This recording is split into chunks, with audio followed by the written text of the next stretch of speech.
Many centuries ago, a young princess embarked on a long journey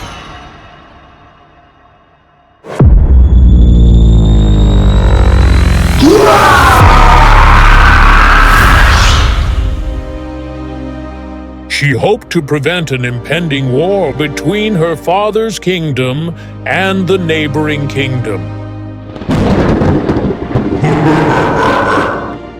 But she was captured and detained by a group of evil forces who had planned to feed on the blood of fallen warriors in the battlefields.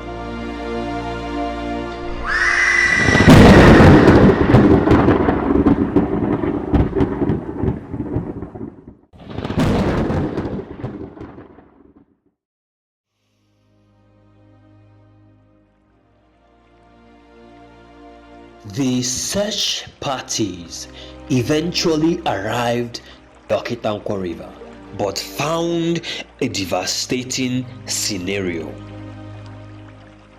The ground was littered with broken coral beads, shards of royal apparels, and the lifeless bodies of two unidentified maidens. Princess Olaedo was still nowhere to be found.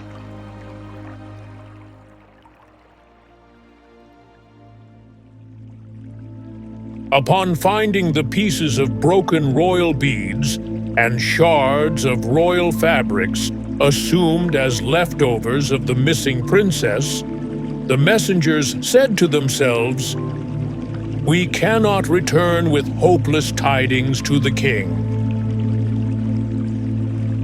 The tension is already high. It's not certain if the princess was murdered by human hands or mauled by a wild animal. But we need to pin the deed on someone. Someone should take the fall on behalf of our kingdom." The hordes of advancing enemy warriors would be glad to divert the heat to anyone who is perceived as the actual culprit of this barbaric murder. Having observed the two dead maidens, they concluded that the girls must be from a small neighboring kingdom known for strong witchcraft. The missing princess must have been abducted and used for some sort of ritual sacrifice.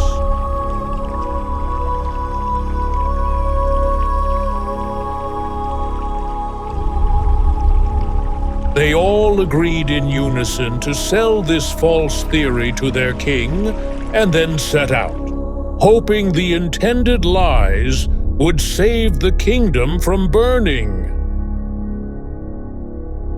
At the narrow western gate, Ezedibia forces resisted Ezeogba with everything they had, but it was just a decoy.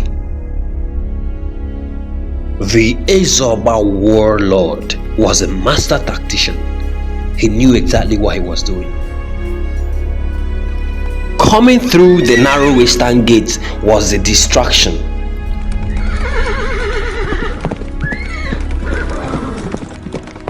He had already unleashed his cannery machineries on the major stronghold of Ezedibia,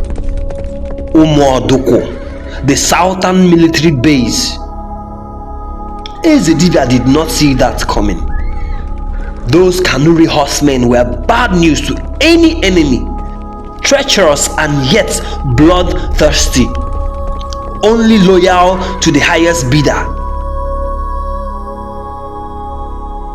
Their deep-rooted juju made them so invincible. The cannery mercenaries totally annihilated the entire Umuoduku stronghold, leaving Ezedibia naked and vulnerable. Actually, Ken knew exactly what he was doing. He planned to break up and crush the two protective wings of Ezedibia defense and then make the king beg for his life. Everything worked according to plan. The search parties who were sent out by the king of Ezedibia returned to the palace. According to their false reports, it was the red wizards of Umuocham kingdom that murdered the princess by the riverbank. They used the visiting princess for some sort of ritual sacrifice at the Okitankwo river. This was a lie. A big lie. Since the beginning of time, Ezedibia and Umuocham never had a cordial relationship because of Umuocham's dark magic. But the clever king saw a chance to save his kingdom. Rather than sweep Umuocham under the bus and unleash the hordes of Ezeogba on them, he thought of a clever and easy way out.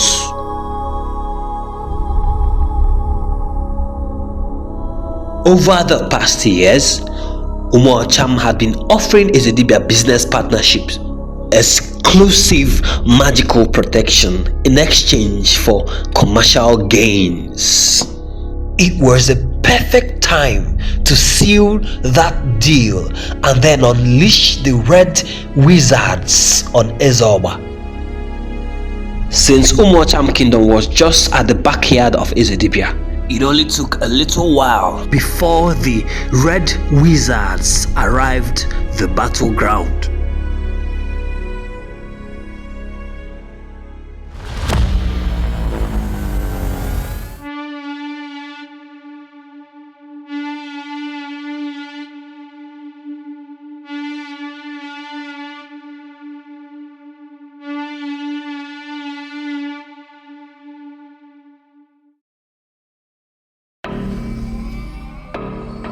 Bows and arrows, spears and catapults,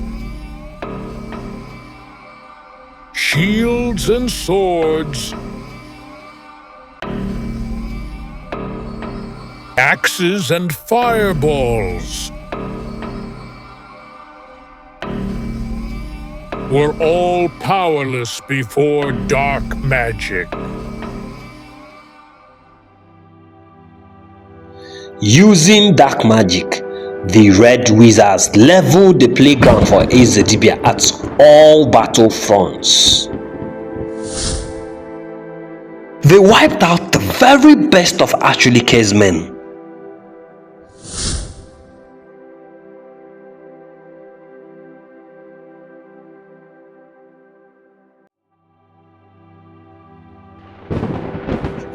The horsemen fled for their lives, leaving Achulike to lick his wounds. Achulike fell on his knees, lowered his face to the ground, and then screamed with pain and agony.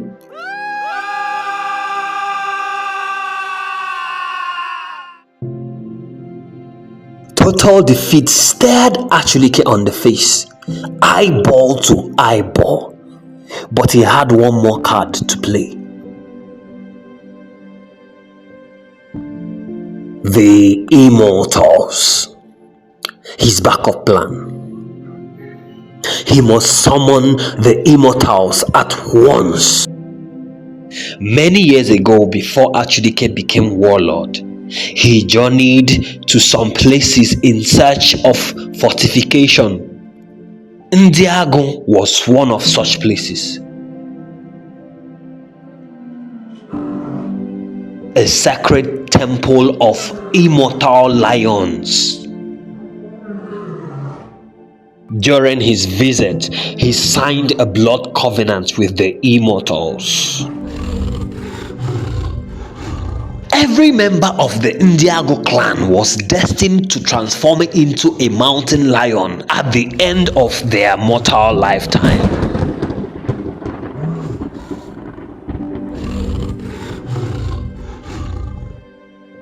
Achulike sold his soul to the immortals in exchange for unlimited protection from enemy forces during his lifetime as a warlord. Upon his demise, his damned soul would serve the immortals for all eternity in the afterlife.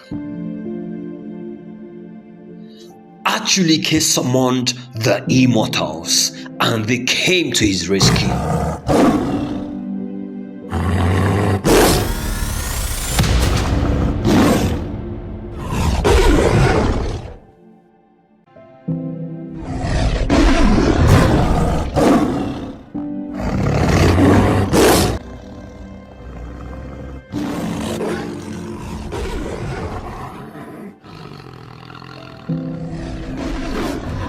Dark magic could not prevail over immortal beings.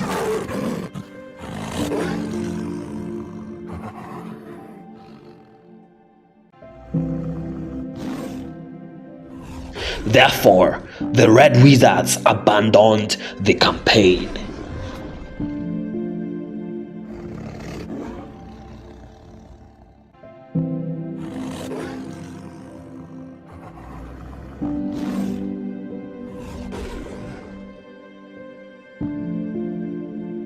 Back at Ezeogba Kingdom, the troubled king summoned Ezemo, the chief priest.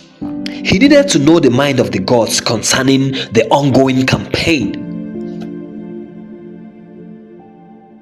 Will he win the war? Will he conquer Ezedibia? Will he rescue his daughter, the princess? Those were his questions to Ezemo, but the man replied him with confusing riddles. According to the chief priest, Ezeogba would win the battle against Ezedibia but lose the war to an enemy within. Confused, the king asked Ezemo if Olaedo would come home alive. Ezemo replied him with more riddles. He said, the princess is fighting a bigger war. Therefore, you must lose this battle for her to win the bigger war. Ezemo left the troubled king even more confused than he met him.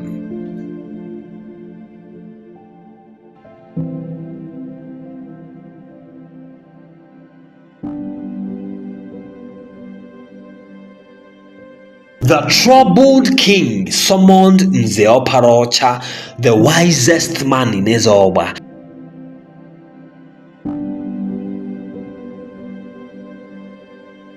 He needed urgent interpretation for Ezemo's riddles. The wise man confirmed to the king that he indeed had an enemy in the house, but didn't point fingers. He further declared that the princess is being held by a web of evil forces.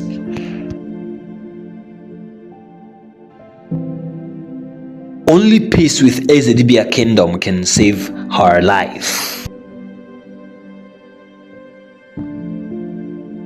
The wise man solved Ezemo's riddle about losing the battle for Olaedo to win a greater war, but then he failed to reveal who the enemy within was.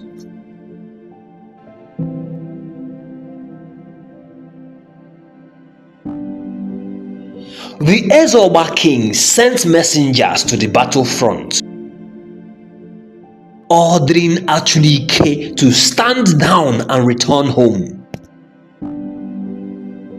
His daughter's safety was more important than the senseless war. The messengers arrived the battlefield,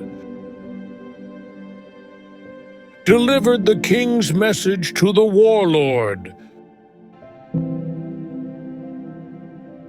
But the warmonger seized and smothered them all. He wanted glory, and no one dared to stop him, not even his own king.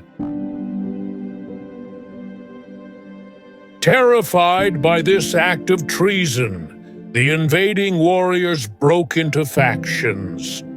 Half of the men fought for their king, but the remaining half fought for the treacherous warlord who eventually obliterated the resistance and resumed his quest for vain glory. Words from the battlefield reached the two kings. Ezeogba alerted his counterpart, warning him that his army has been compromised and he was willing to form alliance. The enemy of my enemy is my friend. The king of Ezedibia replied the message, informing Ezeogba of his unreserved acceptance to his proposition. He also unveiled another twist. The king of Ezedibia had consulted his oracle, and it was revealed that Princess Olaedo was captured by Ndibinohia, a clan of the living dead.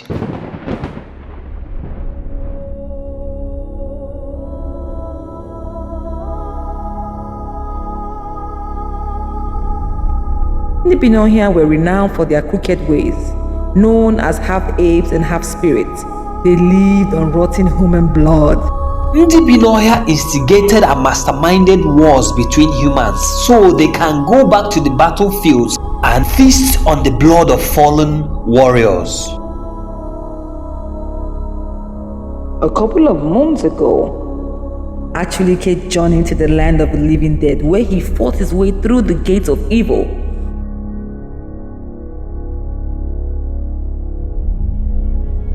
Achulike paid an unsolicited visit to the dungeon of Ndibinohia, requesting the gift of immortality in exchange for his wife's royal blood. An irresistible offer. Ndibinohia would give anything in exchange for the taste of royal blood. This was Achulike's insurance over the already standing blood covenant with the Ndiago immortals. Oh yes, by the time the two immortal forces battle each other over his damned soul, he just might stand a chance of survival. All the while, waging war against Ezedibia had been Achulike's idea. He talked the king into war with Ezedibia over trivial issues. It was also his idea for Ezedibia to let go of a greater part of Ubindo. He knew so well that Ezedibia would resist the demand. It was part of his pact with Ndibinohia. He must instigate wars among the kingdoms so that Ndibinohia would have enough rotten flesh and blood. Olaedo was just a pawn in her husband's game. Recall the time that Olaedo failed to convince her father, the king, to abort the war with Ezedibia. She returned to her husband and tried to have him convince the king on her behalf. But Achulike told her not to worry. It was Achulike's idea for Olaedo to travel down to Ezedibia to invite the king of Ezedibia down to Ezeogba to make peace with her father. Achulike had it coming. He knew his wife so well. He knew she would try to make peace, and so planned everything accordingly.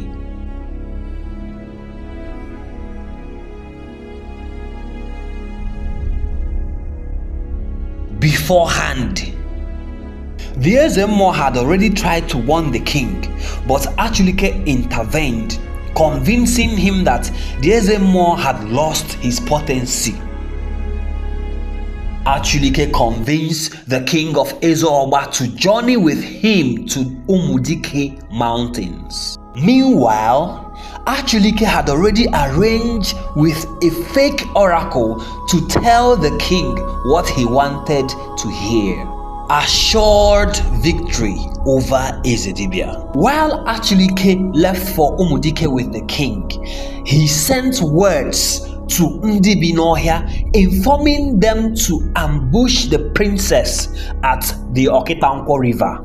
He had already told the princess to ensure she returns home with water from the Okitankwo river so that he can use it as a souvenir to convince his father even the more. The two kings turned to the red wizards once again.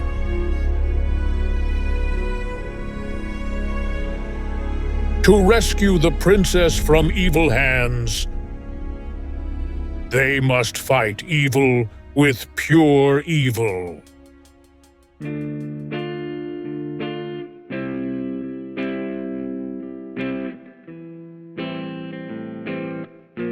We are just getting started with this story. Stay put for the next episode. This story has just begun. Make sure you subscribe, hit the notification bell, and I'll see you next week for the next episode.